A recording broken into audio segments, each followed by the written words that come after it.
Hi everyone. I'm feeling great to be here and thank you for the opportunity.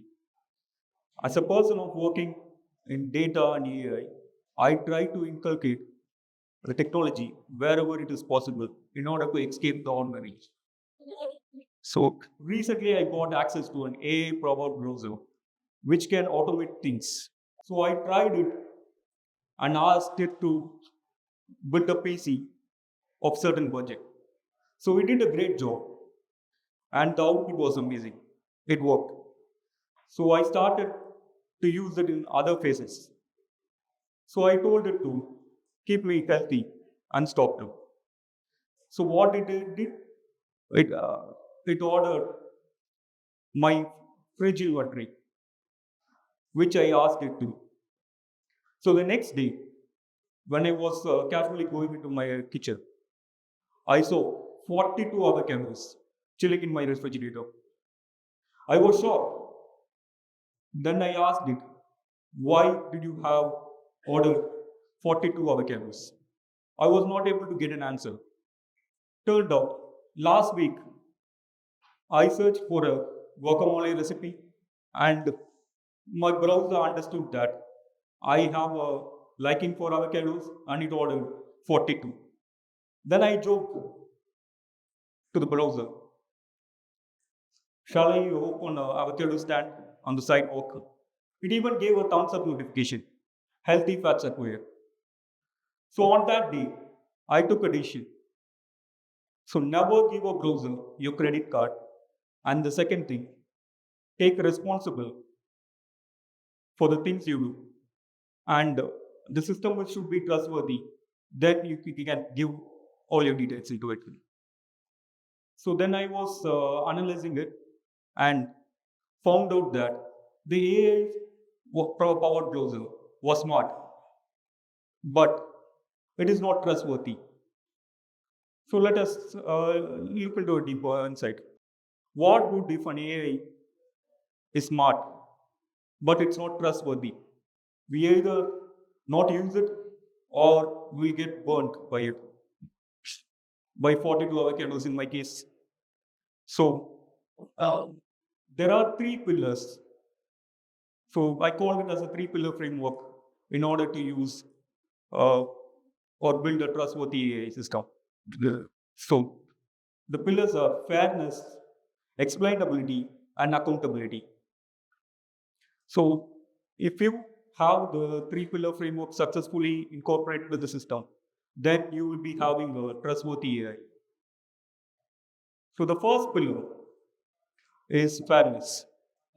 So the fairness means we need to have an AI system which works truly without any bias or a liking.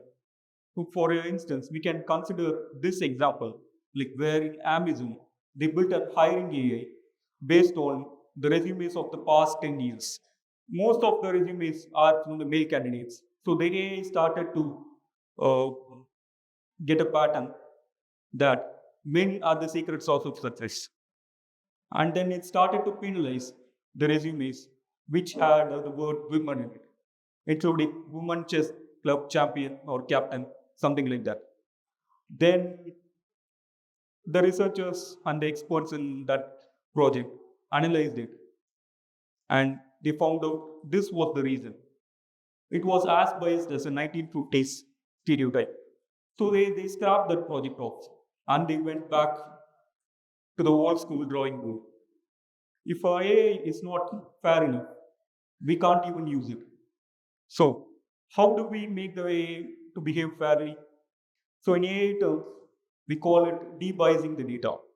So, when we try to create a model, we first plug the data into it, which is created by us, right, which have a preference for certain group or something. So, the data which is fed into the AI causes this. So it's like raising a kid over a certain viewpoint. In case if you tell the kid that how to view the world and raise it properly, then they will be having a unbiased judgment. So in AI, the same case exists. The second pillar is explainability. Even if I built a fair system, then we need to have an explanation why it behaved like that. So in my case, if the browser was able to give an explanation, it wouldn't order 42 avocados, or even if it tries to order, it would have told me that you have browsed about avocado last week, and I could have stopped it from making that order. So there is another fun example which happened recently. So researchers in a company, they tried to create a model to differentiate between wolves versus huskies, and they fed a large number of photos to it. And what did it do? It didn't learn wolf versus huskies. It learned that snow equals wolves, because the pictures where the wolves were fed, like the pictures of the wolves containing a snow background. So it learned wherever there is a snow, it's a wolf. So now they tested with the data, sample picture. A husky was standing in snow. It outright told that it's a wolf with confidence. Then they looked into the logs, why it was came to that conclusion. It turned out, since there was a snow background, it has to be a wolf. We need to work on the explanation. So we cannot trust that AI which doesn't have the explainability into it. And the third pillar is accountability.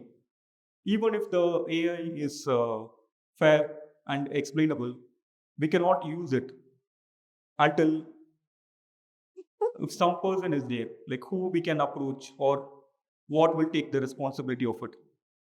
Imagine you're going on a self-driving car. So now the AI has left the lab and it came to the real world. Just like this self-driving car, there are systems which reject a loan application and which decides your song playlist. So these are okay, but imagine the situation of the self-driving car. It runs over a red signal, and you cannot blame the AI on the traffic code that the model did it or the algorithm did it. So there should be a person who is accountable. It's either the car company who manufactured it, or the engineer who created the model, or the regulator who validates it and approved it. So it's not some magical oracle. We can rely on it. If the AI doesn't have the accountability, we cannot use it. I'll tell you a personal example. One of my friend was building a AI workflow which automates its stock application. It's it can analyze the stock based upon the data, and it can trigger the transactions. He did it, and it gave 28% return in 1 year. But one night I got a call. Hey bro, you remember the AI workflow, right? I said, yeah, it's 12:30 a.m. So straight to the point. Then he told that on a single transaction, his entire portfolio was minus 10%.